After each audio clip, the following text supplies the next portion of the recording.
अनुवादक न्योइबो स्टूडियो। संपादक न्योइबो studio. Shane हैंक्सिंग, मैं तुम्हें अभी बता रहा हूँ, तुम्हें शादी करनी होगी, चाहे तुम चाहो या नहीं। लड़की बिना एक भी शब्द बोले अहंकारपूर्वक अपनी मूल जगह पर खड़ी रही। शेन हैंक्सिंग, जब मैं आपसे बात कर रहा हूँ तो क्या आप मुझे सुन नहीं सकते? उस आदमी ने उसका कॉलर खींचा और गुस्से में शाप दिया। मैंने तुम्हें इतने वर्षों तक अध्ययन करने के लिए विदेश भेजा, फिर भी तुमने कुछ नहीं सीखा। तुम्हारा शिष्टाचार कहाँ है? पिताजी, नाराज मत होइए। विदेश से वापस आने के बाद भी बहन को शायद कुछ नाराजगी रहेगी। चलो उसके साथ शांति से बात करें। एक पतली और कमजोर युवा लड़की ने उस आदमी की बांह पकड़ ली और धीरे से उसे मना लिया। शेन हैंक्सिंग की आंखों के सामने अंधेरा छा गया और उसने व्यंग्यपूर्वक कहा, शिष्टाचार? क्या शिष्टाचार? मुझ में कोई शिष्टाचार कैसे हो सकता है? एक बच्चे के लिए जिसने जन्म के समय अपनी मां को खो दिया और एक पिता जिसने उसे कभी नहीं पाला, ये काफी अच्छा है कि वो इस बिंदु तक जीवित रह सकी। क्या आप सहमत नहीं हैं, मेरे प्यारे पिता? उसके सामने अधेड़ उम्र का व्यक्ति उसका जैविक पिता शेन योंग था। उसके बगल वाली लड़की उसकी सौतेली बहन शेन सिसी थी, जो उससे केवल 2 महीने छोटी थी। शेन योंग का उस समय अफेयर था जब शेन हैंक्सिंग की मां कियाओ वेई गर्भवती थी। जब कियाओ वेई बच्चे को जन्म देने वाली थी, तभी उसकी मालकिन जियांग जिनकियू ने दुष्टतापूर्वक आकर दरवाज़ा खटखटाया। कियाओ वेई इतनी क्रोधित थी कि उसे प्रसव पीड़ा के दौरान रक्तस्राव हुआ और बच्चे को जन्म देते समय उसकी मृत्यु हो गई। उनकी पत्नी, जो उनके सबसे कठिन समय में उनके साथ रही, की मृत्यु हो गई। फिर भी शेन योंग ने बिना कुछ सोचे समझे अपनी मालकिन से शादी कर ली। उसने विदेश में रह रही अपनी सास के साथ शेन हैंक्सिंग को छोड़ दिया। शेन हैंक्सिंग अपनी दादी के साथ गरीबी में रहती थी। जब वो 19 साल की थी, तब उसके तथाकथित पिता उसके दरवाजे पर दस्तक देने आए। विडंबना यह है कि उसने उसे ढूंढने का कारण ये बताया कि उसकी अनमोल बेटी का मंगेतर एक कार दुर्घटना में था। उनके पैर विकलांग हो गए और किसी और ने उनकी कंपनी संभाल ली। शेन योंग की उत्कृष्ट मंगेतर अचानक ढह गई और कूड़े का एक टुकड़ा बन गई जिसे सभी ने तुच्छ जाना। शेन योंग और जियांग जिनकियू अपनी अनमोल बेटी को पीड़ित होते कैसे देख सकते थे? हालांकि उसके मंगेतर का परिवार बहुत शक्तिशाली था और उन्होंने उन्हें नाराज करने की हिम्मत नहीं की। इसलिए उन्होंने अपना ध्यान शेन हैंक्सिंग की ओर लगाया। कमीने, तुमसे मुझसे इस तरह बात करने को किसने कहा? शेन योंग गुस्से में था। बिना सोचे समझे उसने अपना हाथ उठाया और उसे मारना चाहा। हालांकि इससे पहले कि वह उसे और हिला न सके, उसका हाथ आधा गिर गया। शेन हैंक्सिंग ने उसका हाथ पकड़ लिया और मजाक में उसके होठों को मोड़ लिया। पिताजी, क्या आपने मेरे पास आने से पहले मेरी जांच नहीं की थी? बड़े होने पर दादी और मेरे आसपास के लोग अक्सर हमें परेशान करते थे। इतने लंबे समय के बाद हमने स्वाभाविक रूप से अपनी सुरक्षा करने की कुछ क्षमताएं विकसित कर लीं। शराब और सेक्स से खाली हो चुके आपके शरीर की तुलना में अगर आप मुझसे नहीं लड़ते तो बेहतर है। शेन हैंक्सिंग, इसे रोको। आप अपने पिता को कैसे मार सकते हैं? जियांग जिनकियू ने देखा कि स्थिति नियंत्रण से बाहर हो रही है, इसलिए उसने उसे समझाने का नाटक किया। हमने तुम्हें इतने सालों में नहीं देखा है और तुम्हारे पिता तुम्हें बहुत याद करते हैं। वो अक्सर मेरे कान में फुसफुसाता है, सोचता है कि आप विदेश में कैसे हैं, क्या आपके पास खाने के लिए पर्याप्त है। आप अपनी दादी के झूठ पर विश्वास नहीं कर सकते और अपने पिता को गलत समझ सकते हैं। शेन हैंक्सिंग ने जियांग जिनकियू को थप्पड़ मारा और उसके होठों पर मुस्कान चौड़ी हो गई और व्यापक। जियांग जिनकियू, एक मालकिन को एक मालकिन के रूप में कुछ आत्म जागरूकता होनी चाहिए। मेरे सामने मत घूमो, आखिर न मेरा कोई बाप है और न कोई संस्कार। अगर तुम मुझ पर गुस्सा करोगे तो मैं तुम्हें पीटूंगा, चाहे तुम कोई भी हो। जब वो समय आए तो अपने आहत अभिमान के लिए मुझे दोष न दें। दीदी, तुम ऐसी कैसे हो सकती हो? शेन सिसी ने अविश्वास में अपनी आंखें चौड़ी कर लीं। पिता और माँ हमारे वरिष्ठ हैं, अगर आपके दिल में नाराजगी है तो भी आप उन पर मुट्ठी नहीं उठा सकते। आपको क्या लगता है कि आप क्या हैं? शेन हैंक्सिंग ने व्यंग्य किया। एक मालकिन के बच्चे की बहुत खासियत, आपका पाखंडी प्रदर्शन मुझे बीमार कर देता है। मैं तुम्हें वही सलाह देता हूं जो मैंने तुम्हारी माँ को दी थी, मुझे उकसाओ मत। शेन सिसी ने अपनी मुठियां भींच लीं और उसके नाखून उसकी हथेलियों में गड़ गए। तो क्या हुआ अगर उसकी माँ अब रखेल नहीं रही?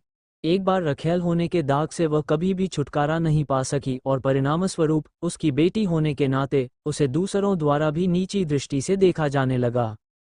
जियांग जिनकियू ने भी नफरत से अपने दांत पीस लिए, यदि यह इस तथ्य के लिए नहीं था कि उसे अभी भी शेन हैंगसिंग का उपयोग करने की आवश्यकता है, तो वह उसे सबक सिखा देगी।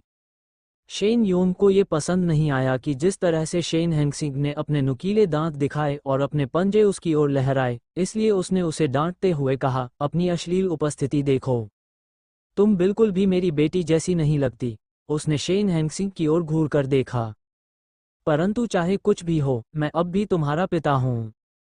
मुझे अभी भी तुम्हारी शादी की चिंता है। चूंकि आप अब स्कूल नहीं जा रहे हैं, जल्दी करें और अपना सामान पैक करें। हम 2 दिन में तुम्हारी शादी कर देंगे। शेन हैंगसिंग के मुंह के कोने अधीरता से हिलने लगे। यदि आप चाहें तो मैं शादी कर सकता हूं। शेन योंग ने सोचा कि शेन हैंगसिंग सहमत नहीं है, इसलिए उसने उसे मनाना जारी रखा। अचानक उसे यह एहसास हुआ कि उसने क्या कहा। उसकी आंखें फैल गईं।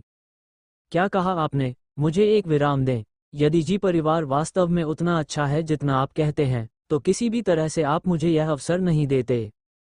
आपने बहुत पहले ही शेन सिसी को उससे शादी करने दे दी होती। शेन हैंगसिंग ने व्यंग्य किया, मैं उसकी जगह उससे शादी कर सकता हूँ। मुझे ईस्ट स्ट्रीट पर एक घर और $2 मिलियन वाला एक कार चाहिए।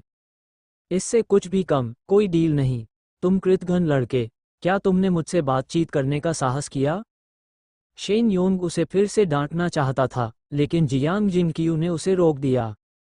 विदेश में हैंगसिंग का जीवन कठिन था। उसके लिए जीवित रहने के लिए कुछ न कुछ चाहना सामान्य बात है। बस हैंगसिंग की आवश्यकताओं को उसका दहेज माने। जियांग जिनकियू ने अपने खून बहते दिल को नीचे धकेला और उदार होने का नाटक करते हुए कहा, हनी, मुझे पता है कि तुम्हें भी हैंगसिंग के लिए खेद है।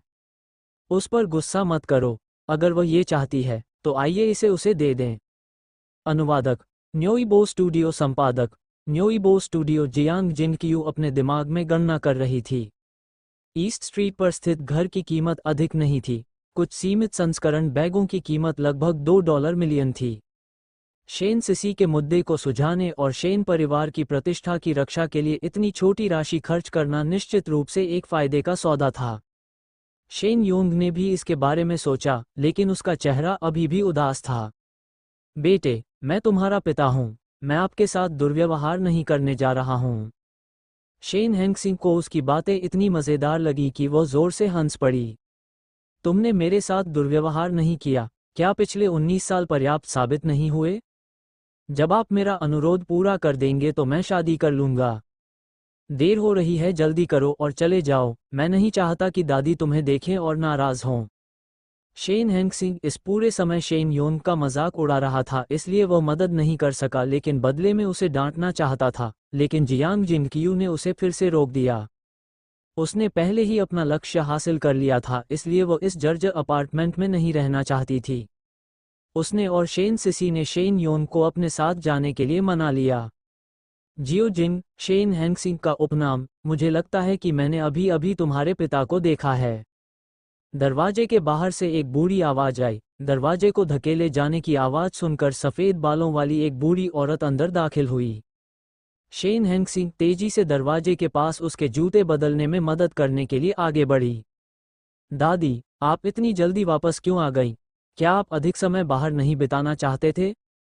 मैं बूढ़ा हो गया हूँ, मैं अब इतना इधर उधर नहीं घूम सकता। शेन हैंगसिंग की दादी ने उसे सोफे पर बैठने का इशारा किया। जियो जिन, दादी को बताओ, तुम अचानक विदेश से वापस क्यों आना चाहती थी? क्या तुम्हारे पिता ने तुम्हें धमकी दी थी? शेन हैंगसिंग का दिल दुखता और मुलायम महसूस हुआ। वह अपनी दादी के कंधे पर झुक गई और फुसफुसाई, दादी, पिताजी ने मुझे धमकी नहीं दी। उन्होंने मुझे एक घर और $2 मिलियन देने का भी वादा किया। मैं आखिरकार दादी को एक अच्छा जीवन जीने दे सकता हूँ। असंभव, वह कमीना तुम्हें कभी भी अकारण इतना कुछ नहीं देगा। जियो जिन, क्या आपने उसके साथ कोई सौदा किया है? बुढ़िया असाधारण तेज थी। शेन हैंगसिंग को पता था कि वह अपनी शादी को लंबे समय तक छुपा नहीं सकती। जब उसने अपनी दादी को कारण बताना समाप्त किया, तो उसने धीरे से उसे सांत्वना दी, वास्तव में, मुझे लगता है कि यह बहुत अच्छा है। यद्यपि वो व्यक्ति अपंग है, परंतु उसका चरित्र बहुत अच्छा होना चाहिए। उससे शादी करने के बाद मैं उसका और उसके परिवार का ख्याल रखूंगा। ये किसी अविश्वसनीय व्यक्ति से शादी करने से बेहतर है। क्या आप बेवकूफ़ हैं? उसकी दादी की आंखें आंसुओं से भर गईं। आपकी उम्र में ऐसे किसी से शादी करना, आप भविष्य में क्या करने जा रही हैं? दादी उम्मीद कर रही थी कि आपको कोई ऐसा व्यक्ति मिलेगा जो आपको पसंद हो। दादी, मेरी माँ को उस समय कोई ऐसा व्यक्ति मिला जिसे वह पसंद करती थी, लेकिन आखिर में उनका क्या हुआ? शेन हैंगसिंग ने अपना सिर नीचे कर लिया। वह नहीं चाहती थी कि उसकी दादी उसके चेहरे पर भाव देखें। जी परिवार समृद्ध है, इसलिए कम से कम वे गारंटी दे सकते हैं कि मुझे भविष्य में किसी भी चीज़ के बारे में चिंता नहीं करनी पड़ेगी। अगर किसी समय मुझे तलाक भी मिल जाए तो भी मुझे कुछ पैसे मिल सकते हैं, इसलिए मैं सब कुछ नहीं खोऊंगी। उसकी दादी के पास शब्द नहीं थे क्योंकि उसके हाथ उसके घुटनों पर कसकर जकड़े हुए थे। जियो जिंग, आपके पास हमेशा अपना खुद का दिमाग होता है। दादी तुम्हें नहीं बता सकती कि क्या करना है। शेन हैंगसिंग थोड़ा रो पड़े। उसने अपने सामने झुकी हुई बूढ़ी औरत को कसकर गले लगा लिया। दादी, मैं वादा करता हूं कि मैं एक अच्छा जीवन जीऊंगा। दादी भी तो ठीक होंगी। तुम्हें हमेशा जियो जिंग के साथ रहना चाहिए, ठीक है? ठीक है, ठीक है, ठीक है। बूढ़ी महिला ने शेन हैंगसिंग को सांत्वना देने के लिए उसकी पीठ थपथपाई, मानो उसे डर हो कि शेन हैंगसिंग अपना मन बदल लेगी। अगली सुबह शेन परिवार ने उसे पैसे और उस संपत्ति का मालिकाना हक भेजा जिसके लिए उसने अनुरोध किया था। शेन हैंगसिंग अपनी दादी के साथ एक नए घर में चली गईं और उन्हें बूढ़ी महिला की देखभाल के लिए एक पेशेवर नर्स मिल गई। फिर वह मुड़ी और चली गई। ड्राइवर चुपचाप उसे जी परिवार के घर ले गया। जी यान के शयन कक्ष के दरवाजे के सामने खड़े होकर शेन हैंगसिंग ने दरवाजा खटखटाने के लिए हाथ उठाने से पहले 2 गहरी सांसें लीं। बैंग बैंग बैंग, अंदर सन्नाटा था। श्री जी, यदि आप कुछ नहीं कहते हैं तो मैं इसे मान लूंगा क्योंकि आप मुझे अंदर आने देने के लिए सहमत हुए थे। इतना कहने के बाद उसने नौकरों की चौंकी हुई निगाहों को नज़रअंदाज कर दिया और अंदर जाने के लिए दरवाजे को थोड़ा सा धक्का दिया। बाहर सूरज तेज चमक रहा था, लेकिन कमरे में अंधेरा था। मोटे पर्दों ने सारी रोशनी रोक दी। अपनी दृष्टि बाधित होने के कारण शेन हैंगसिंग दरवाजे के पास खड़ी हो गई और दीवार पर लगे स्विच की तलाश करने लगी। श्री जी, मैं यहाँ पहली बार आया हूँ। मुझे लगता है कि हमें एक दूसरे को जानने की जरूरत है। मैं हूँ। भाड़ में जाओ। उसी समय लाइटें जल उठीं। कमरे में रोश मिश्रित एक धीमी और कर्कश आवाज फूट पड़ी।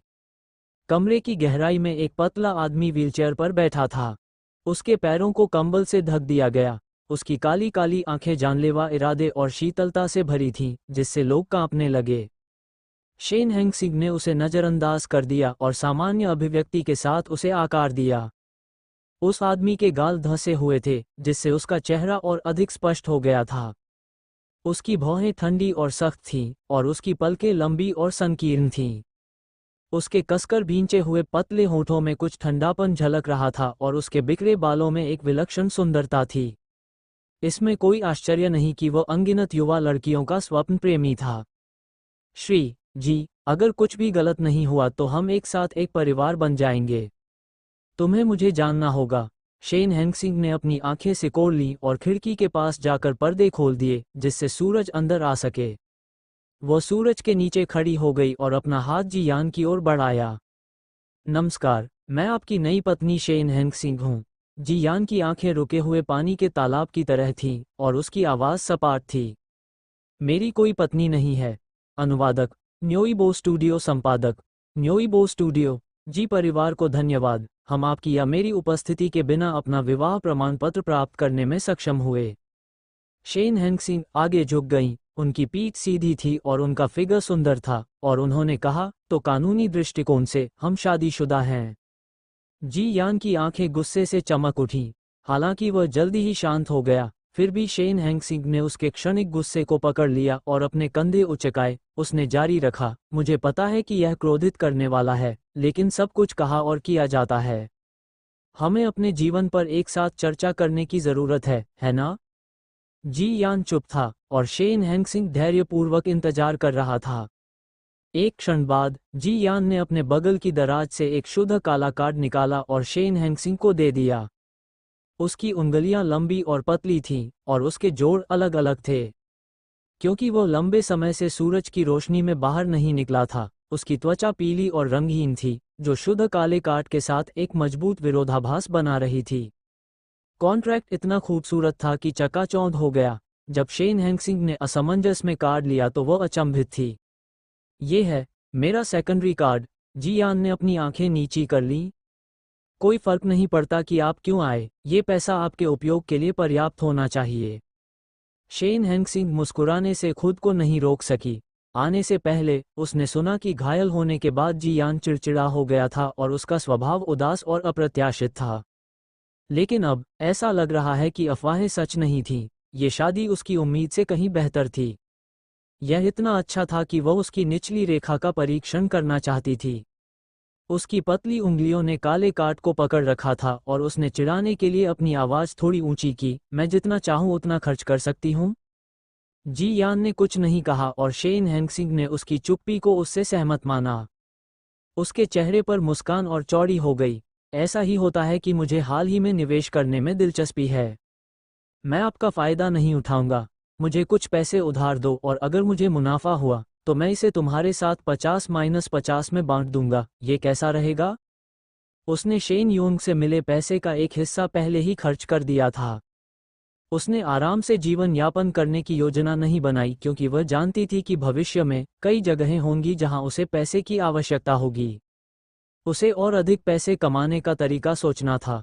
उसका रवैया बहुत सीधा था, जिससे जी यान के भावहीन चेहरे पर आश्चर्य की झलक झलकने लगी। उसने नजरें उठाईं और उसका अध्ययन किया। शेन हैंगसिंग बहुत सुंदर थी। गरीबी का जीवन उसे हीनता की भावना नहीं देता या उसे कमजोर नहीं बनाता। वह जंगली गुलाब की तरह थी, उज्ज्वल और उदार, उत्साही और लापरवाह। उसके लाल होंठ थोड़े मुड़े हुए थे। उसकी स्वाभाविक आंखें अहंकार और लचीलेपन से भरी हुई थीं, जिससे वह और भी अधिक चमकदार हो गई थी। वह बहुत खूबसूरत लड़की थी। जी यान ने अपनी आंखें नीची कर लीं। आप कितना उधार लेना चाहते हैं? जब उसने ये कहा तो उसने उसके 50-50 के बंटवारे को दिल पर नहीं लिया। उन्होंने इसे छोटी बच्ची के खेलने के लिए एक उपहार के रूप में लिया। उसका लहजा हल्का था, लेकिन उसके प्रति अपने अनुराग को छिपाना कठिन था। शेन हैंगसिंग की पतली और गोरी उंगलियां अवचेतन रूप से उसे छू गईं। क्या $50 मिलियन ठीक है? जी यान की भौहें हिल गईं। उसने बिना किसी निशान के अपना हाथ हटा लिया। वो एक छोटे से कंकड़ की तरह थी जो उसके शांत दिल में गिर गया, जिससे लहरें उठीं और वह पीछे मुड़ा, चुपचाप एक चेक पर हस्ताक्षर किया और उसे सौंप दिया। पैसे लो, अपना व्यवहार ठीक रखो, मेरे पास आकर मुझे परेशान मत करो। शेन हैंगसिंग ने चेक लिया और मुस्कुराए, यदि श्रीमान जी का यही अनुरोध है तो इसे पूरा न कर पाने के लिए मुझे क्षमा करें। अब हम पति पत्नी हैं, इसलिए हमें एक परिवार की तरह व्यवहार करना चाहिए। हम एक दूसरे को परेशान कैसे नहीं कर सकते?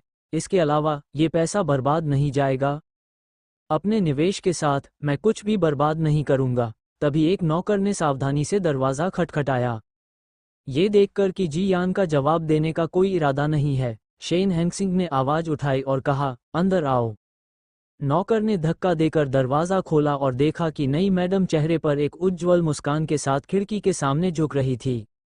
नौकर चौंक गया, लेकिन फिर भी उसने अपनी आंखें नीची कर लीं और बताया, सर, मैडम, सेक्रेटरी चेन ने फ़ोन करके बताया कि थर्ड यंग मास्टर का स्कूल में झगड़ा हो गया है। स्कूल ने उसके परिवार से मिलने का अनुरोध किया। जी यान ने कुछ नहीं कहा। उनकी प्रतिक्रिया से आश्चर्यचकित हुए बिना नौकर ने कहना जारी रखा, क्या मुझे सचिव चेन को इसे संभालने के लिए कहना चाहिए? जी यान ने कुछ नहीं कहा। नौकर झुका और जाने ही वाला था कि उसने एक स्पष्ट और उज्ज्वल महिला आवाज़ सुनी, 1 मिनट रुको। तीसरा युवा मास्टर, जी यांग। जी परिवार में शादी करने से पहले उसने कुछ जांच पड़ताल की और जी परिवार के सदस्यों का पता लगाया। कुछ देर सोचने के बाद उसने पहल की और सुझाव दिया, मैं जाऊंगी। नौकर ने आश्चर्य से उसकी ओर देखा। जी यान की आंखों के सामने अंधेरा छा गया था, कोई नहीं जानता था कि वह क्या सोच रहा है। कुछ देर बाद सचिव चेन उसे लेने के लिए गाड़ी से आए। नई मैडम की पतली और लंबी आकृति को देखकर सेक्रेटरी चेन की आंखें चमक उठीं और वह तेजी से उसका पीछा करने लगा।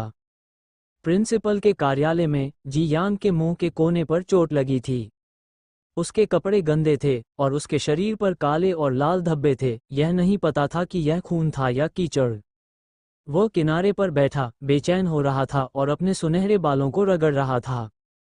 वेई लिंग अपने भाई के सहायक के बगल में खड़ा हुआ और मुस्कुराते हुए कहा, जी यांग, मेरा समय कीमती है। आपका परिवार कब आ रहा है? क्या ऐसा हो सकता है कि आपका भाई अब अपंग हो गया है और बाहर जाने की हिम्मत नहीं कर रहा है, इसलिए जी परिवार में किसी को भी आपकी परवाह नहीं है? तुम माँ। जी यांग की अभिव्यक्ति बदल गई और वह उठ खड़ा हुआ, उसे पीटना चाहता था। तभी दरवाजे पर लयबद्ध दस्तक हुई। अनुवादक न्योइबो स्टूडियो संपादक न्योइबो स्टूडियो। दरवाजा खुला और एक खूबसूरत युवती अंदर आई। कार्यालय में सन्नाटा छा गया। शेन हैंगसिंग की नज़र चांदी के बालों वाले गंदे युवक पर पड़ी। वो एक पल के लिए रुकी और फिर निश्चितता के साथ बोली, जी यांग। जी यांग स्तब्ध रह गए। आप कौन हैं? शेन हैंगसिंग के लाल होंठ थोड़े मुड़े हुए थे। ये पहली बार है जब हम मिले हैं। मुझे अपना परिचय देने दो। मैं आपकी भाभी हूँ। शेन हैंगसिंग। भाभी? जी यांग को पता था कि उनके परिवार ने उनके भाई से शादी के लिए विदेश में यहूदी बस्ती में पली बड़ी एक लड़की की व्यवस्था की है। हालांकि ये खूबसूरत महिला वैसी नहीं थी जैसी उसने कल्पना की थी। भले ही वो उससे अधिक उम्र की नहीं लगती थी, फिर भी उससे दमनकारी आभा निकलती थी। उसकी नज़र जो उस पर पड़ी वह दम घोंटने वाली थी, जिससे उसे बेवजह दोषी महसूस हो रहा था। जी यांग ने अपनी छाती को सीधा करने की पूरी कोशिश की। आप यहाँ पर क्या कर रहे हैं? मैं आपके भाई को इस उपद्रवी से निपटने में मदद करने के लिए यहाँ हूँ। शेन हैंगसिंग ने बोलना समाप्त करने के बाद धैर्यपूर्वक शिक्षक से बातचीत की। जी यांग और वेई लिंग दोनों प्रसिद्ध अमीर युवा मास्टर थे, इसलिए स्कूल उनसे निपट नहीं सका।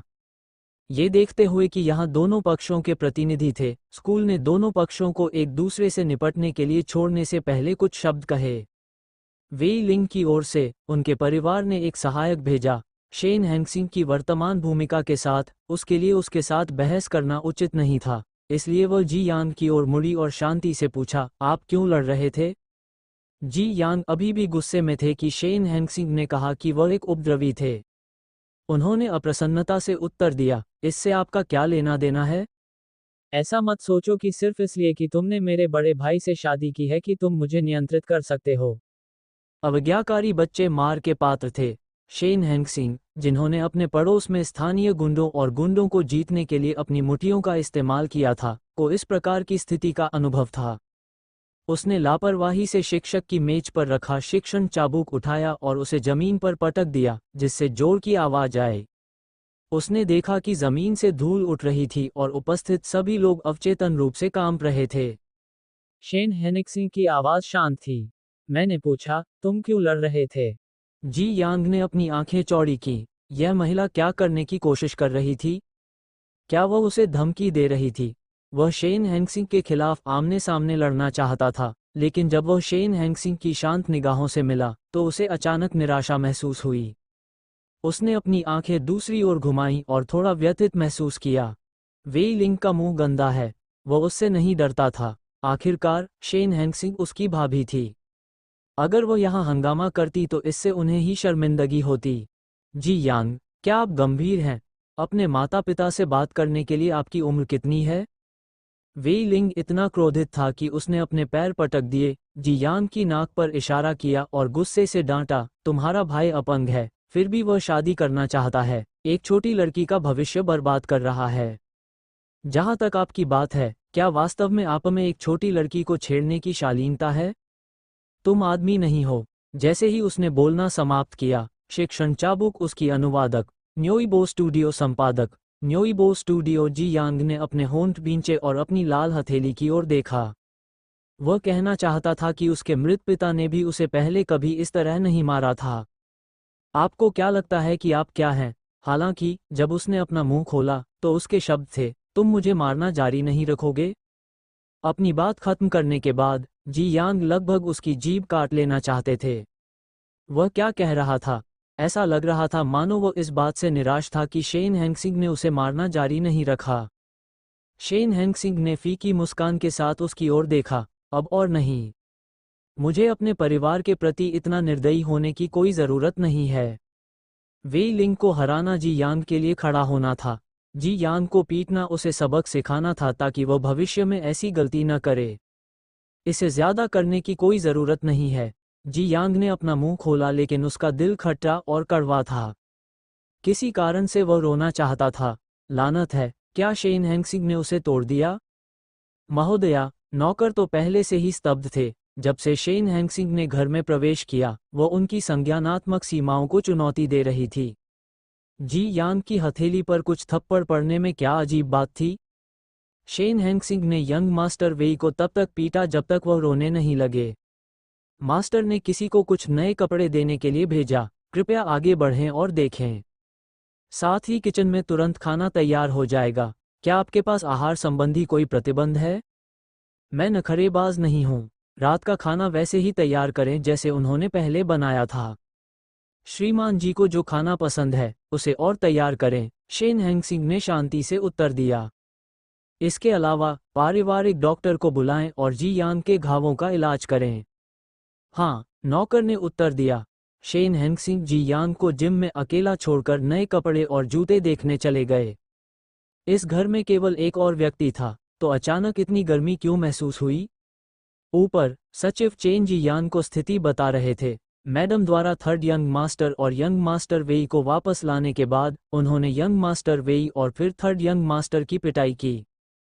थर्ड यंग मास्टर का रवैया थोड़ा अजीब था, वो उस पर क्रोधित नहीं हुए। जी यान ने सोच समझकर अपनी उंगलियां रगड़ी। उसकी गहरी आंखें उन पर्दों को देख रही थीं जिन्हें शेन हैंगसिंग ने खींचकर खोला था। सूर्यास्त सुंदर और चकाचौंध था, लेकिन वह उस व्यक्ति की तुलना में आधा भी उज्ज्वल नहीं था।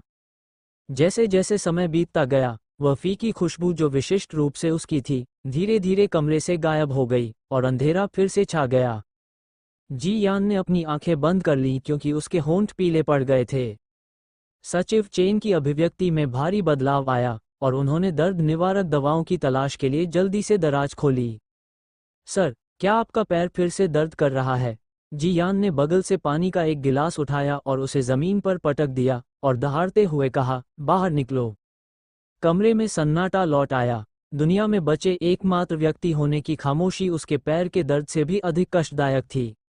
जी यान ने भौहें चढ़ा दी क्योंकि उसकी आंखें थोड़ी बंद हो गईं। वह अपने पैरों में दिल दहला देने वाले दर्द को महसूस करते हुए व्हीलचेयर पर निश्चल बैठा रहा। न जाने कितनी देर बाद दरवाजे से एक और दस्तक हुई। जी यान ने कोई प्रतिक्रिया नहीं दी। केवल उसकी छाती के हल्के से उभार और गिरावट से ही यह साबित हो गया कि वह अभी भी जीवित है। श्री जी, आपको दोबारा परेशान करने के लिए मुझे खेद है। जैसे ही दरवाज़ा खुला, शेन हैंगसिंग की स्पष्ट और मधुर आवाज़ उसके कानों में पड़ी। जी यान ने निराशा से अपनी आंखें खोलीं और चुपचाप उसकी ओर देखता रहा। पब फ्यूचर शेन हैंगसिंग के विज्ञापनों ने उनकी आंखों की ठंडक को नज़रअंदाज कर दिया। वो उसके पास गई और उसकी आंखों से मिलने के लिए झुक गई। श्रीमान जी ने मुझे वे कपड़े भेजे हैं, है ना? धन्यवाद, मुझे वे बहुत पसंद हैं। शेन हैंगसिंग ने फिर से अपने विचारों की पुष्टि की। उसके सामने वाला आदमी जिसके साथ मिलना मुश्किल लग रहा था, वह वास्तव में एक अच्छा इंसान था। भले ही वह अपने जीवन के सबसे निचले पड़ाव पर था, फिर भी उसने उसकी देखभाल की। लोग यही कहते हैं, विवरण से व्यक्ति का चरित्र पता चलता है। जी यान ने उसकी ओर देखने के लिए अपनी आंखें नीची कर लीं।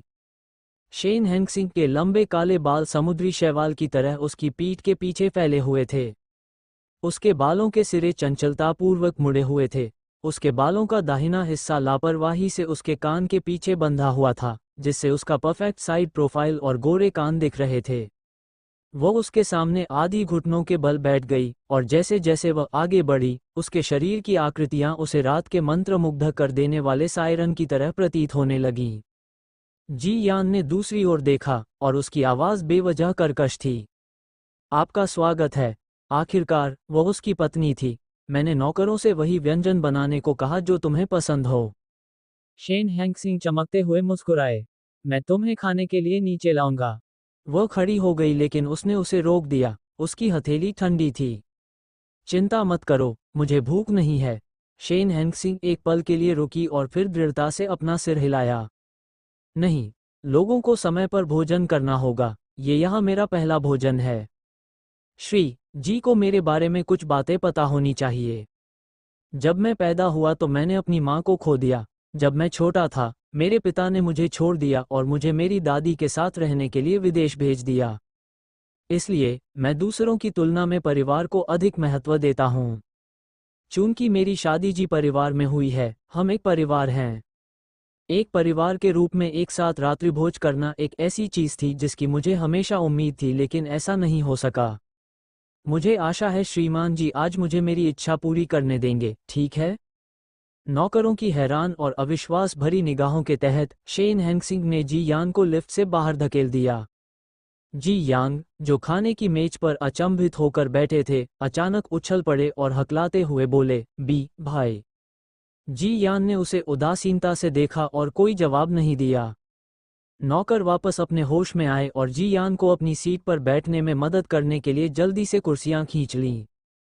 शेन हेंगसिंग को इस घर में केवल एक दिन ही हुआ था और फिर भी नौकरों का उसके प्रति रवैया पूरी तरह से बदल गया। वे उसे खुश करने के लिए उत्सुक हो गए। शेन हेंगसिंग ने नौकरों को कुछ समय के लिए उसे अनदेखा करने का संकेत देने के लिए अपना हाथ उठाया। उसकी नज़र डाइनिंग टेबल पर पड़ी और पूछा, जी परिवार की 5वीं मिसेस कहाँ है? अनुवादक, न्योइबो स्टूडियो संपादक, न्योइबो स्टूडियो। 5वीं मिसेस आमतौर पर अपने कमरे में खाना खाती है। एक नौकर ने शेन हेंगसिंग की अभिव्यक्ति को देखा और ध्यान से पूछा, महोदया, क्या आप चाहती हैं कि मैं 5वीं मिसेस को नीचे आने के लिए कहूं? नहीं, शेन हेंगसिंग ने धीमे स्वर में उत्तर दिया। छठे युवा मास्टर के वापस आने के बाद व्यंजन परोसें, मैं ऊपर जाऊंगा और 5वीं मिसेस को बुलाऊंगा। सही समय पर उसे याद दिलाने के लिए एक नौकर आगे आया, मैडम, 5वीं मिसेस रूम 4थी मंजिल पर है। जैसे ही वो सीढ़ियों से ऊपर चली, उसे वायलिन की आवाज़ अस्पष्ट रूप से सुनाई दी। धुन मधुर थी लेकिन उसमें उदासी की झलक भी थी। शेन हेंगसिंग एक पल के लिए सुनने के लिए रुकी, फिर दरवाजा खटखटाने के लिए अपना हाथ उठाया। वायलिन की ध्वनि तुरंत अव्यवस्थित हो गई। वायलिन धनुष ने तारों पर जोर से प्रहार किया, जिससे एक भेदी ध्वनि निकली। सब कुछ शांत हो जाने के बाद भी किसी ने दरवाज़ा नहीं खोला। शेन हेंगसिंग ने धैर्यपूर्वक फिर से अपना हाथ उठाया और खटखटाया। जी निंग, दरवाज़ा खोलो। काफ़ी देर तक इंतज़ार करने के बाद दरवाज़ा धीरे से खुला। शेन हेंगसिंग ने धक्का देकर दरवाज़ा खोला और प्रवेश किया। उसने देखा कि एक दुबली पतली और कमज़ोर लड़की घुटनों के बल कमरे के कोने में छुपी हुई है। उसके मुलायम बाल उसके चेहरे और उसकी अभिव्यक्ति को ढंक रहे थे। शेन हेंगसिंग ने वायलिन पर नज़र डाली जिसे लड़की ने घबराहट में मेज पर फेंक दिया और धीरे से परिचय दिया, हेलो, मैं आपके बड़े भाई की नई पत्नी शेन हेंगसिंग हूँ। अब से हम एक परिवार होंगे। आपसे मिलकर अच्छा लगा। लड़की की ओर से कोई हलचल या प्रतिक्रिया नहीं हुई। शेन हेंगसिंग हतोत्साहित नहीं हुए। उसने खुद से कहा, जब मैं अभी ऊपर आई थी तो मैंने तुम्हें वायलिन बजाते हुए सुना था। यह मैसनेट का ध्यान है ना? जब उसने वायलिन का जिक्र किया तो सामने वाली लड़की की अंततः कुछ प्रतिक्रियाएं हुईं। उसने डरते डरते अपना सिर उठाया और एक जोड़ी आंखें दिखाईं जो दुनिया के बारे में कुछ नहीं जानती थीं। दुर्भाग्य से मासूम आंखों का ये जोड़ा भय और दहशत से भर गया और अपनी अधिकांश जीवंतता खो बैठा। क्या वह फिर से उसका मजाक उड़ाने वाली थी?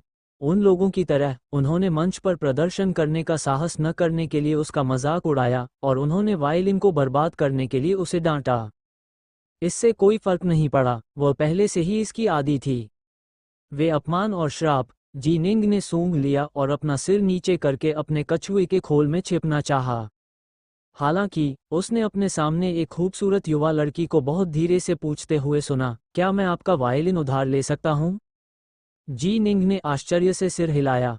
शेन हेंगसिंग की हरकतों के बाद कमरे में शांत धुन गूंज उठी।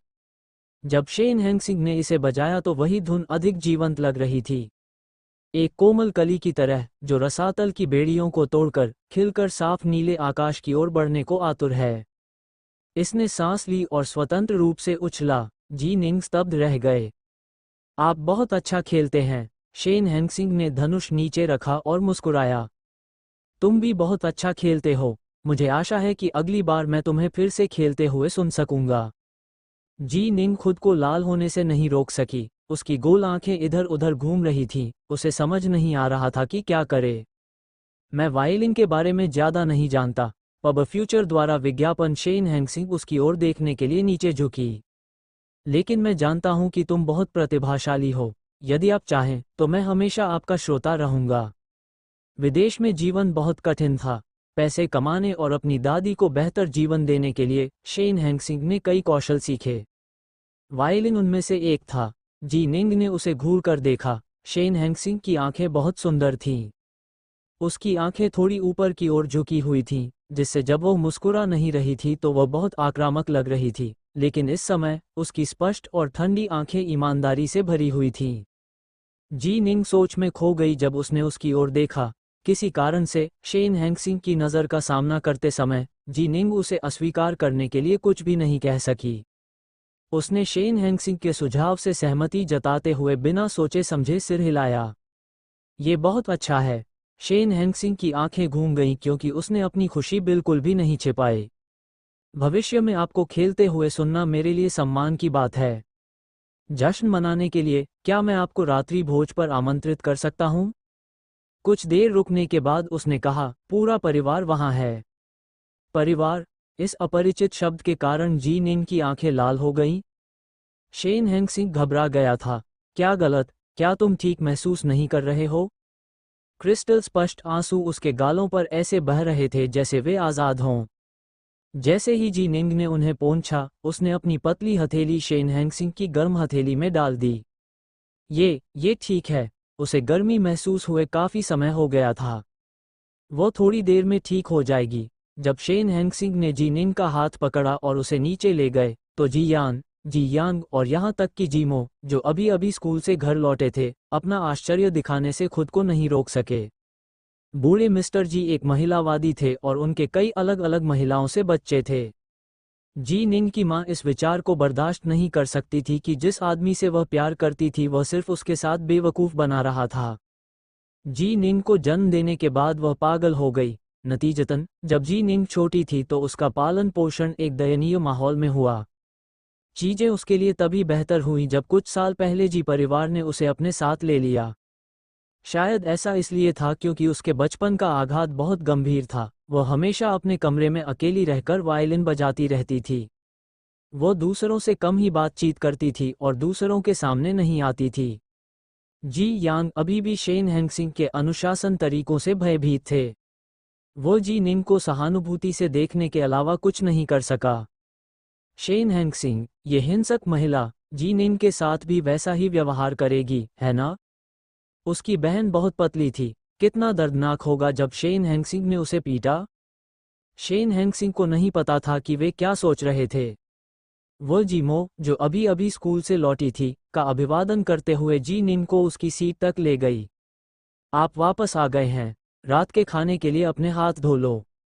जी मो एक परिष्कृत और सुंदर युवक था। वह आज्ञाकारी ढंग से अपनी स्कूल की पोशाक पहनता था और अपनी पतली पीठ पर एक बैकपैक रखता था। जब उसने शेन हैंगसिंग की बातें सुनी तो उसकी आंखों के सामने थोड़ा अंधेरा छा गया। उसकी नज़र अपने बड़े भाइयों और बहनों पर पड़ी जो अपनी अजीबता के बावजूद खाने की मेज पर आज्ञाकारी रूप से बैठे थे। वो मुस्कुराया और बोला, क्या आप मेरी भाभी हैं? हेलो भाभी। आखिरकार कोई ऐसा व्यक्ति था जो विनम्र होना जानता था। शेन हैंगसिंग ने संतुष्टि में अपना सिर हिलाया, फिर उसकी नज़र अनजाने में जी यांग पर पड़ी। जी यांग की खोपड़ी कड़ी हो गई और उसने अवचेतन रूप से अपनी पीठ सीधी कर ली। जी यांग, ऐसा लग रहा था कि उसकी पिटाई से उसे एक वातानुकूलित प्रतिवर्त विकसित हुआ है। एक बड़े भाई के रूप में अपनी गरिमा वापस पाने के लिए उन्होंने खांसते हुए जी मो को निर्देश दिया, वहां खड़े मत रहो। जाओ हाथ धो लो और खाना खा आओ। हर कोई इंतजार कर रहा है। जी मो की आंखों में झटका गहरा गया, लेकिन उन्होंने आज्ञाकारी रूप से सिर हिलाया। ठीक है। चौथी मिसेस जी कियान के अलावा जो विदेश में थी और दूसरे युवा मास्टर जी जो जिनके बारे में पता नहीं था, जी परिवार के बाकी लोग खाने की मेज पर साफ सुथरे बैठे थे। जब उन्होंने अपना पहला पुनर्मिलन रात्रिभोज समाप्त किया तो माहौल अजीब और सौहार्दपूर्ण था। अगली सुबह जब जी मो नीचे गए तो उन्होंने देखा कि शेन हैंगसिंग खाने की मेज पर बैठे हैं और इत्मीनान से खाना खा रहे हैं। उसकी हरकतें आलसी और थोड़ी लापरवाह थीं, लेकिन उसने एक अतुलनीय सुंदर आभा भी उत्सर्जित की। वह बिल्कुल वैसी नहीं थी जैसी उसने अपेक्षा की थी। शेन हैंगसिंग विदेश में एक गरीब पड़ोस में पली बड़ी थी। उसने अपने विचारों को नीचे धकेला और उसका अभिवादन किया। सुप्रभात भाभी, क्या तुम पाठशाला जा रहे हो? शेन हैंगसिंग ने अपने पीछे बैकपैक को देखा और अपनी पतली उंगलियों को थोड़ा ऊपर उठाया और अपने सामने दूध के गिलास की ओर इशारा करते हुए कहा, जाने से पहले दूध पी लो। जी मो स्तब्ध रह गए, ये देखकर कि वह बिना हिले डुले खड़ा था। शेन हैंगसिंग ने सोचा कि उसे सुबह खाने की आदत नहीं है, इसलिए उसने उसे सलाह दी, यदि आप सुबह खाना नहीं खाते हैं तो यह आपके पेट के लिए अच्छा नहीं है। आप हाई स्कूल में अपनी पढ़ाई में व्यस्त हैं, लेकिन आप अपनी पढ़ाई के कारण अपने शरीर की उपेक्षा नहीं कर सकते।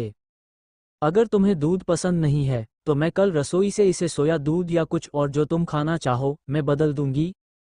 कोई ज़रूरत नहीं है। जिमो ने कुछ कदम आगे बढ़ाया, दूध का गिलास उठाया और एक घूंट में पी लिया। उसका हाथ जो गिलास पकड़े हुए था, चुपचाप कस गया। उसने सिर नीचे करके कहा, दूध अच्छा है। धन्यवाद भाभी। ठीक है, स्कूल जाओ, रास्ते में सावधान रहना।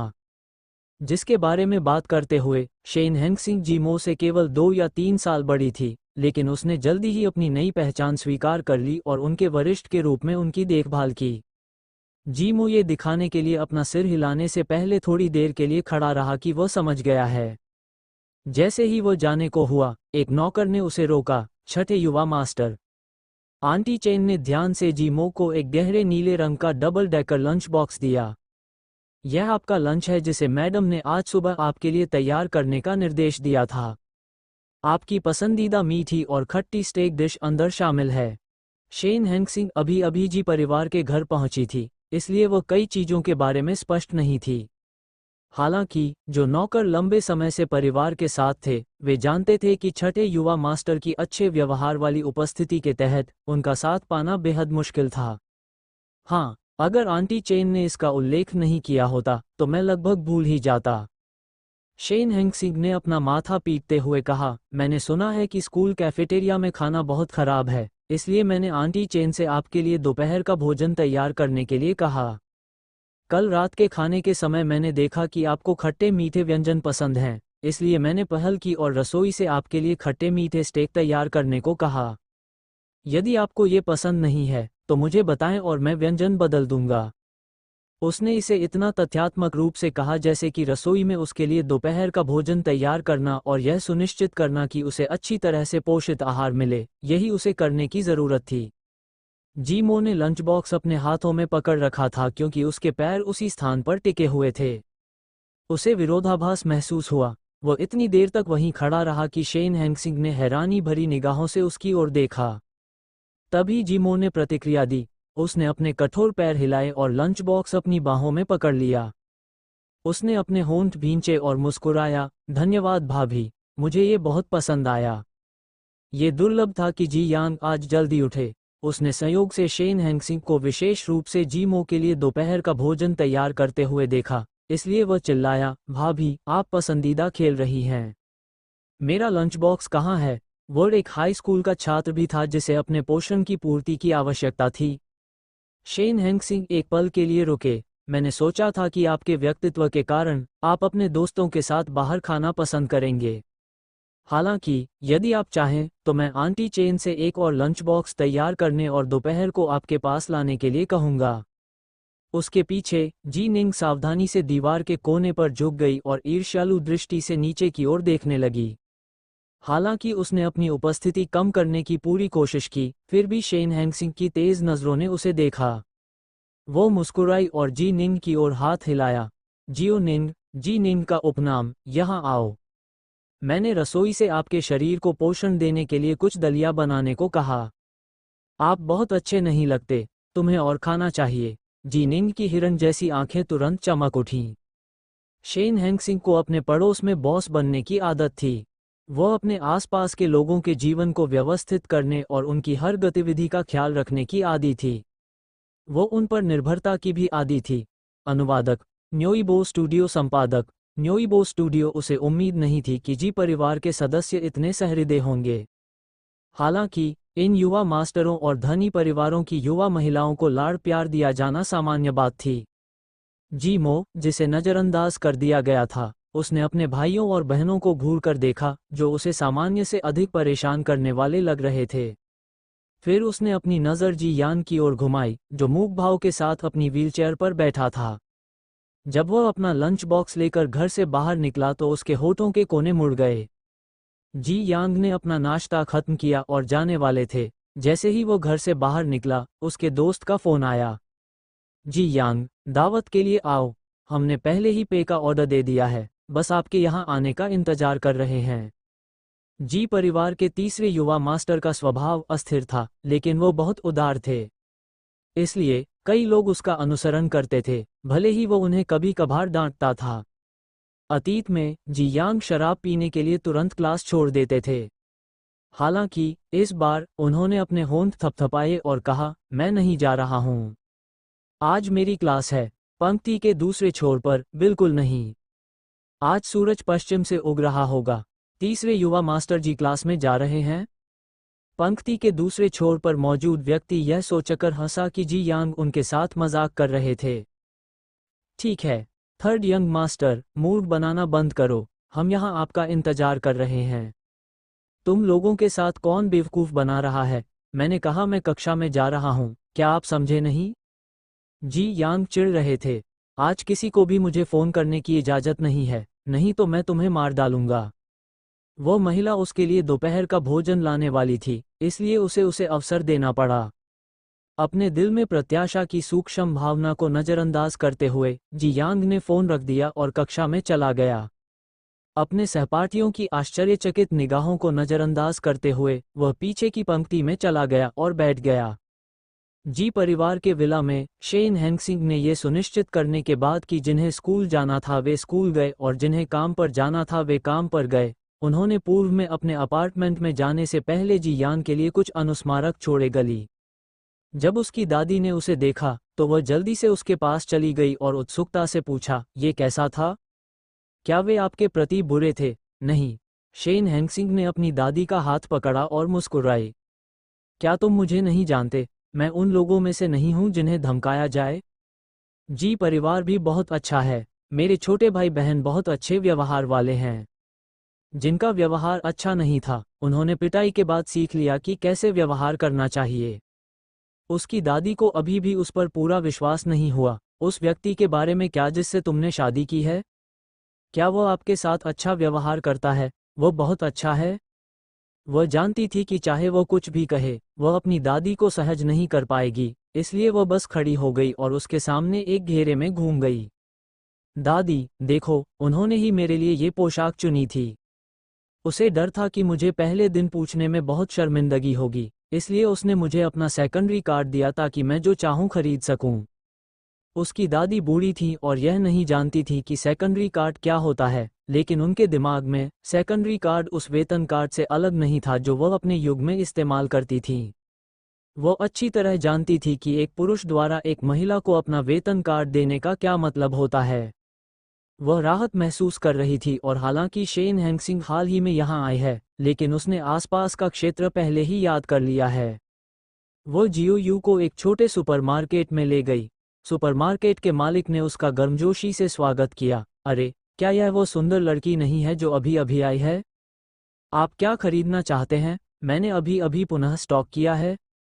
सुपरमार्केट बड़ा नहीं था, लेकिन सब कुछ करीने से व्यवस्थित था। शेन हैंगसिंग ने शेल्फ से एक नारंगी स्वाद वाला लॉलीपॉप उठाया और इसे जियो यू को सौंप दिया। इसे लें। जियो यू ने नीचे देखा। नारंगी कैंडी पैकेजिंग के विपरीत शेन हैंगसिंग की गोरी उंगलियां लुभावनी रूप से सुंदर थीं। उसे अब भी याद है कि उसे संतरे के स्वाद वाली चीज़ें पसंद थीं। जियो यू ने लॉलीपॉप लिया, पैकेजिंग खोली और अपने मुंह में रख ली। उसके मुंह में मीठा संतरे का स्वाद फैल गया। बाद में शेन हैंगसिंग ने स्वादिष्ट स्नैक्स का एक गुच्छा उठाया और कैशियर के पास गया। फिर वह वापस उसके पास चली गई। ये कौन है? पीले बालों और बांह पर बड़े हरे ड्रैगन का टैटू वाला एक गुंडा दीवार के पास बैठा था। उसने चतुराई से सीटी बजाई और कहा, क्या ये जियोयू नहीं है? मैं देख रहा हूं कि आप अपनी प्रेमिका को खरीदारी के लिए लाने के मूड में हैं। इस व्यक्ति को देखकर जियोयू ने शॉपिंग बैग पर अपनी पकड़ मजबूत कर ली और बैग के हैंडल को ठीक उसी जगह दबा दिया जहां शेन हैंगसिंग ने पहले उसकी हथेली को मारा था। उसने दर्द सहन किया और समझाया, यह मेरा दोस्त है। आपके दोस्त? वह काफी अच्छी दिखती है। श्री वांग ने अपने मुंह में सिगरेट का बट थूक दिया, उदासीनता से मुस्कुराए और कहा, ऐसा लगता है जैसे आप अभी भी उसका पीछा कर रहे हैं, है ना? आपके द्वारा खरीदे गए इन सभी सस्ते स्नैक्स को देखें। कौन सी महिला आपके साथ रहने को राजी होगी? आओ, कुछ दिनों के लिए मेरे साथ घूमो और मैं गारंटी देता हूं कि तुम कुछ ही समय में इस महिला को काबू कर पाओगे। उसके पीछे सभी लोग हंस रहे थे। उनकी गंदी निगाहें कभी कभार शेन हैंगसिंग पर पड़ जाती थीं। श्री वांग, उनके शब्दों में अनादर को महसूस करते हुए जियोयू की अभिव्यक्ति थोड़ी गहरी हो गई।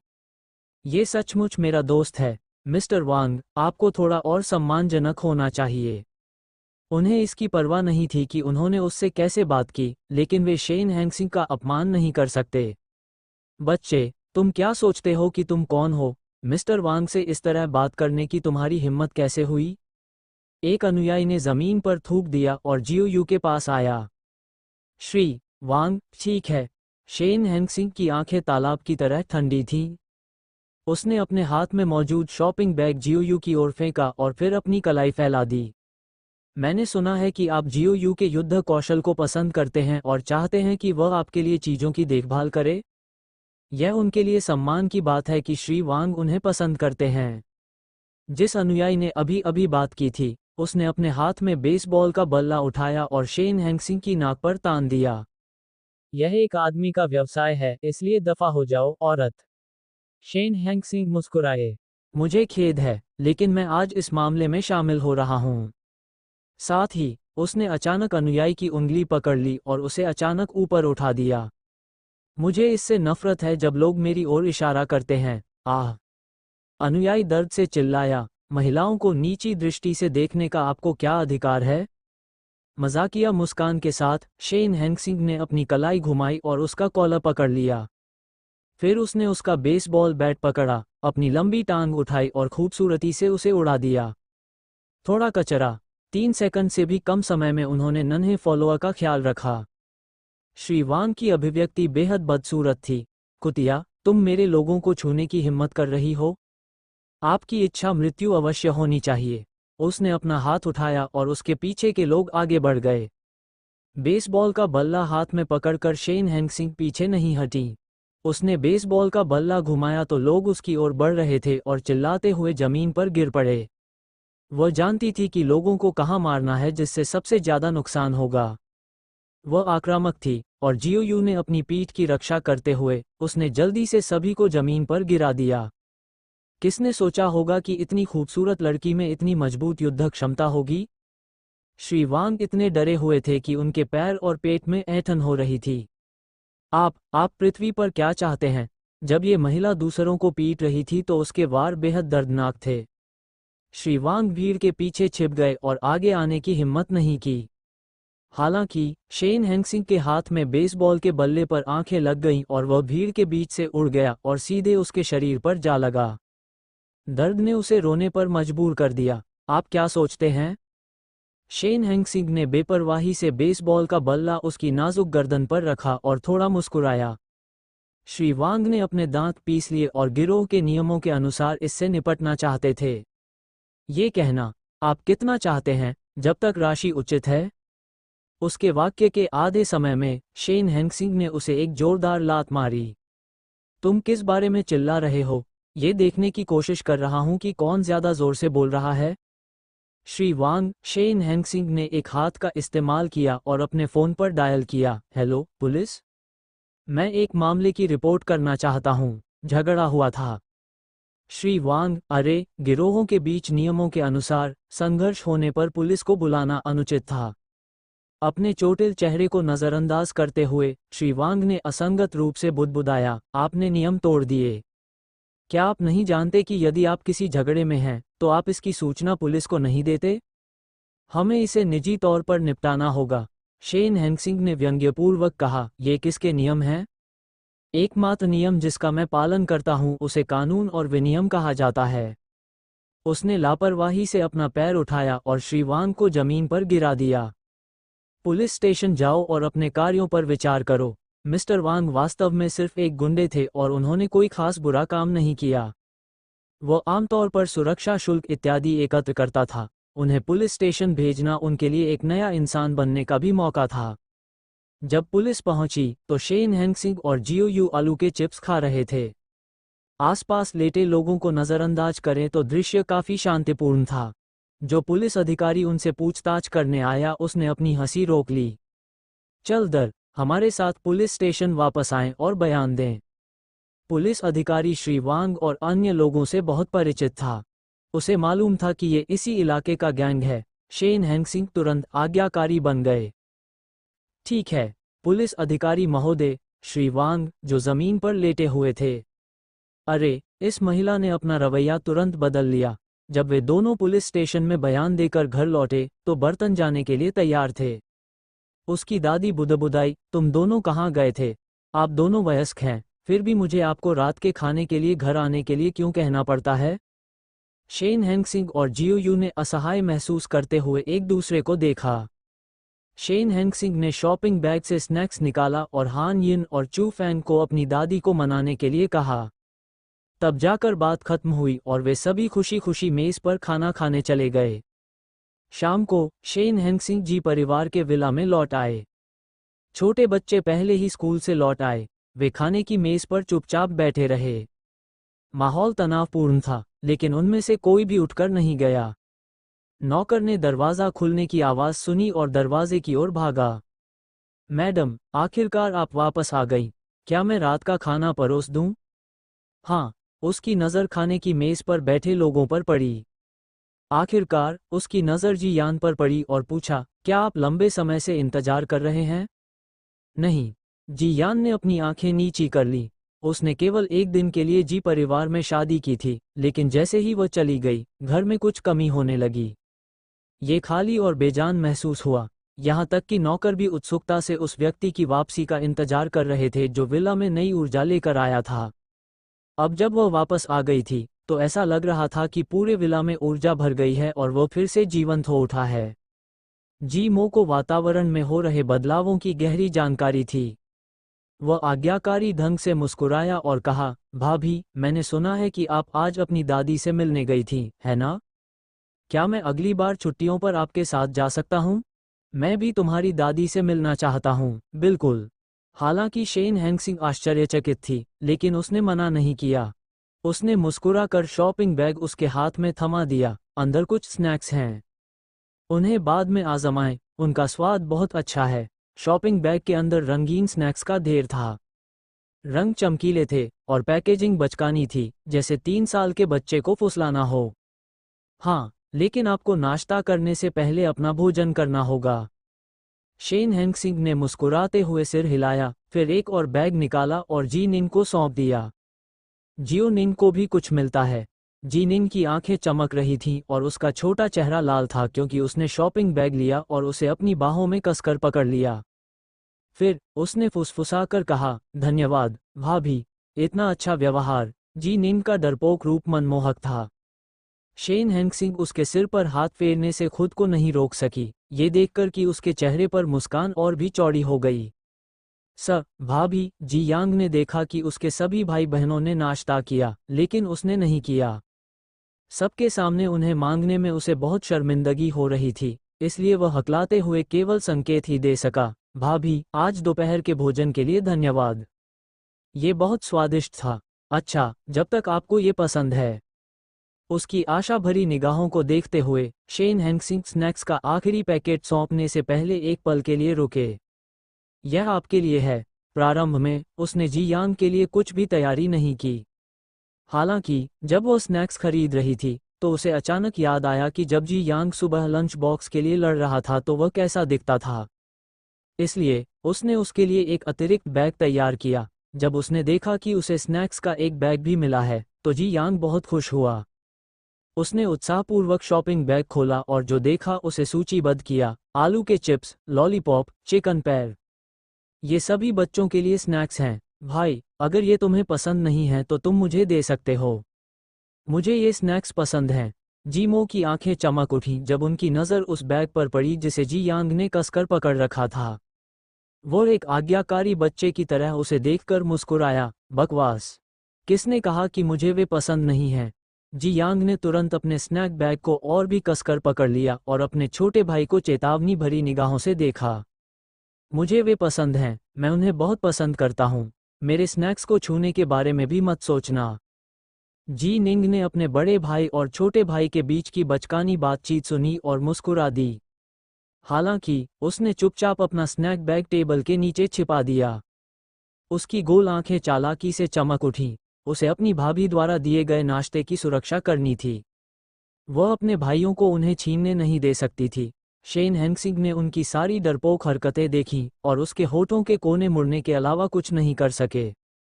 जब उसने अपना सिर घुमाया तो उसकी दो काली आंखें बिना हिले डुले उसकी ओर देख रही थीं, मानो कुछ उम्मीद कर रही हों। शेन हेंगसिंग ने एक पल के लिए झिझकते हुए पूछा, मिस्टर जी, क्या गलत है? जी यान की नज़र भारी लग रही थी। ये देखकर कि उसका उसे कुछ भी देने का कोई इरादा नहीं है, उसने दूसरी ओर देखा और कहा, कुछ नहीं। मैडम ने बहुत मेहनत की। बैठो और खाओ। ये दूसरा रात्रिभोज था जिसके लिए जी परिवार एक साथ एकत्रित हुआ था। माहौल कल की तुलना में बहुत अधिक आरामदायक था। भोजन के बाद शेन हेंगसिंग उस किताब को पढ़ने के लिए अपने कमरे में वापस चली गई जो उसने वापस आते समय खरीदी थी। कुछ ही देर बाद दरवाजे पर दस्तक हुई। महोदया, दरवाजे के बाहर आंटी चेन ने अपनी आवाज़ धीमी की और कहा, तुम्हारे लिए एक कॉल है। यह वेई कॉर्पोरेशन के सीईओ वेई योंग हैं। वेई योंग, पब फ्यूचर द्वारा विज्ञापन वेई लिंग के बड़े भाई ने कम उम्र में वेई कॉर्पोरेशन का नियंत्रण अपने हाथ में ले लिया था, इसलिए वह एक लोकप्रिय व्यक्ति थे। फोन उठाते ही शेन हेंगसिंग गहरी सोच में पड़ गई। श्री वेई योंग ने फोन के दूसरे छोर से आने वाली स्पष्ट और ठंडी आवाज़ सुनी। उसने अपनी जीभ की नोक को अपने ऊपरी जबड़े पर दबाया और मुस्कुराया। श्रीमती जी, मैंने सुना है कि आपने मेरे छोटे भाई को पीटा है। क्या वो उस पर आरोप लगा रहा था क्योंकि उसने उसके छोटे भाई की पिटाई की थी? जब जी यांग ने खबर सुनी तो वह चेहरे पर चिंतित भाव लेकर नीचे चला गया। वो अवचेतन रूप से उस तक पहुंचना चाहता था और उससे फ़ोन छीन लेना चाहता था। वह इतना दयनीय नहीं था कि उसे अपने कार्यों की जिम्मेदारी लेने के लिए एक महिला की आवश्यकता हो। वह वेई योंग को अच्छी तरह से जानता था। वेई योंग कई वर्षों से व्यापार जगत में थे और एक क्रूर व्यक्ति थे। उसकी भाभी एक गरीब इलाके की युवती थी जो दुनिया के बारे में ज़्यादा कुछ नहीं जानती थी। वह ऐसे व्यक्ति से कैसे निपट सकती थी? शेन हेंगसिंग ने जी यांग के बढ़े हुए हाथ को चकमा दिया और मुस्कुराए। श्री वेई, आपने जो कहा वह बिल्कुल सही नहीं है। बच्चों का असंवेदनशील होना और एक दूसरे से झगड़ना सामान्य बात है।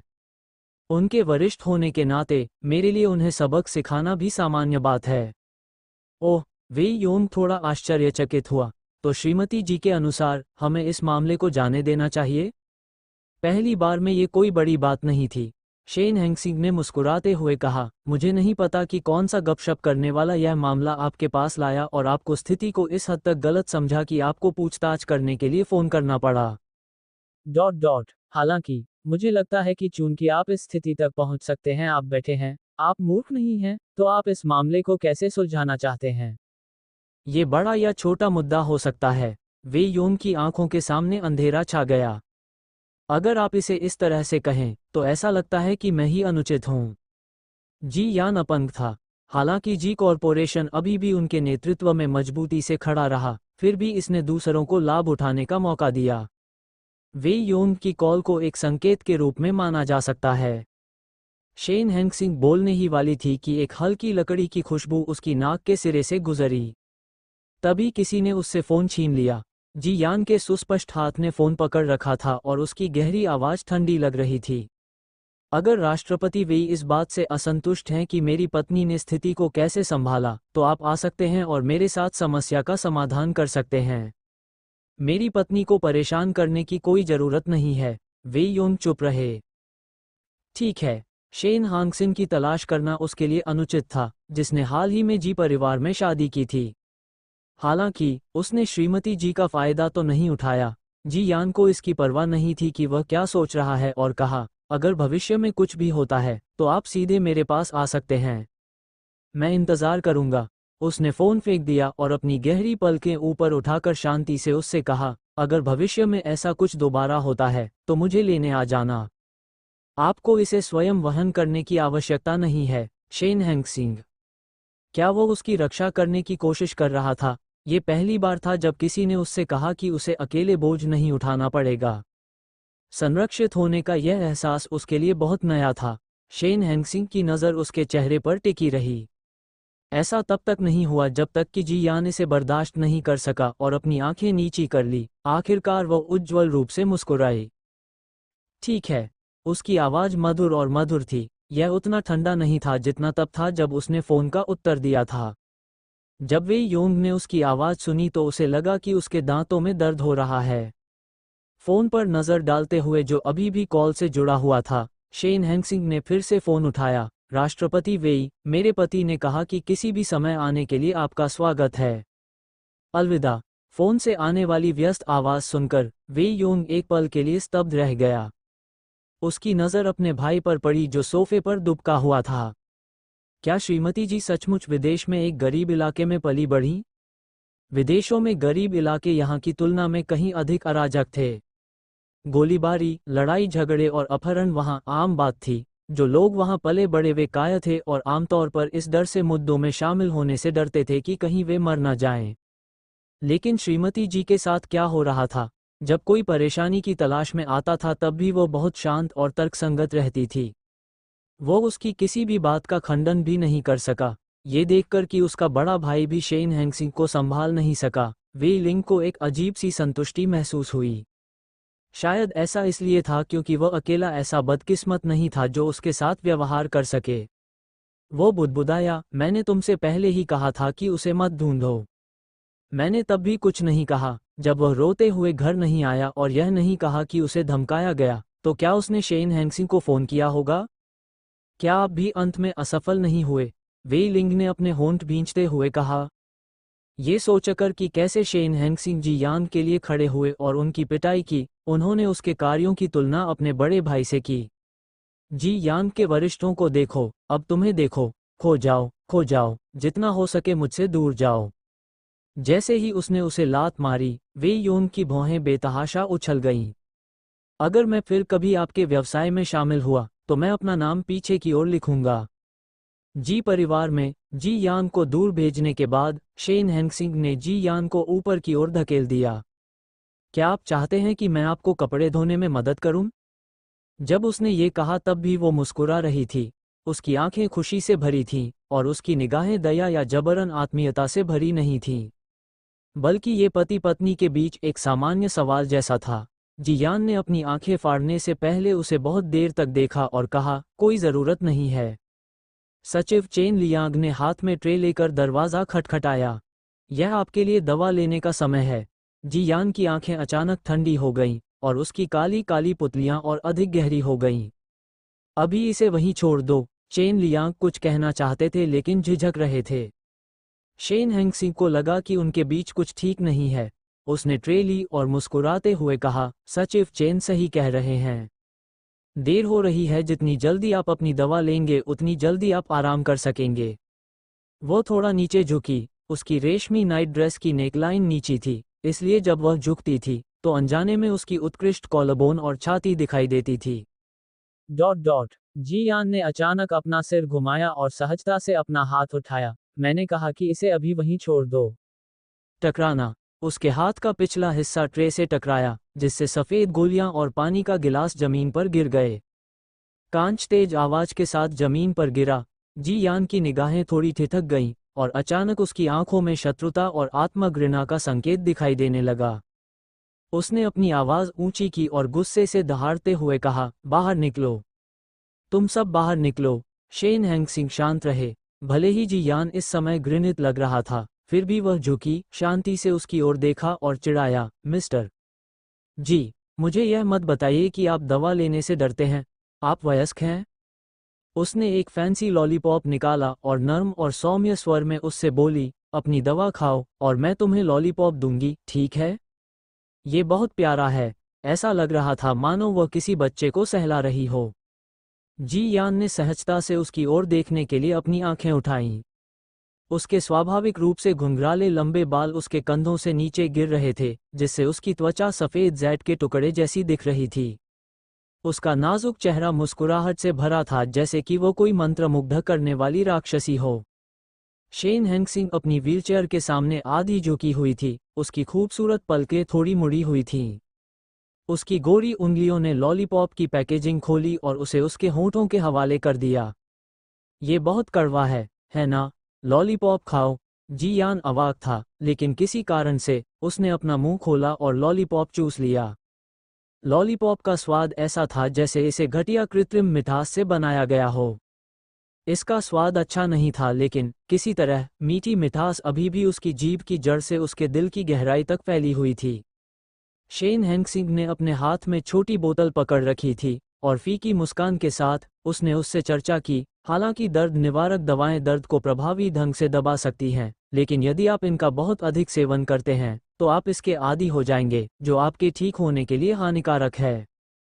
श्रीमान जी, क्या हम भविष्य में ये गोलियां कम ले सकते हैं? आइए डॉक्टर की बात सुनें और इलाज में सहयोग करने की पूरी कोशिश करें, ठीक है? उसने अपनी आंखें ऊपर उठाईं और उसकी चमकती आंखों में उसका पतला और पीला चेहरा झलक रहा था। उसने अपना मुंह थोड़ा खोला और कहा, आप हमारे समर्थन के स्तंभ हैं। अगर तुम गिर जाओगे तो हम क्या करेंगे? हम। जी यान की उंगलियां मुड़ गईं। उसे लगा कि वह एक चुड़ैल की तरह थी जो रात में शिकार करती थी और लोगों को मोहित करने में माहिर थी। वह भी एक सुंदर और मनमोहक सायरन की तरह थी। वह चांदनी के नीचे खड़ी हो गई और उसे आकर्षित करने के लिए, उसे लुभाने के लिए, अपनी सुंदर गायन आवाज का उपयोग करते हुए अपना आकर्षक हाथ उसकी ओर बढ़ाया। वह विरोध नहीं कर सका। अपनी आंखें बंद करते हुए जी यान की आवाज बेहद कर्कश थी। उसने उत्तर दिया, ठीक है।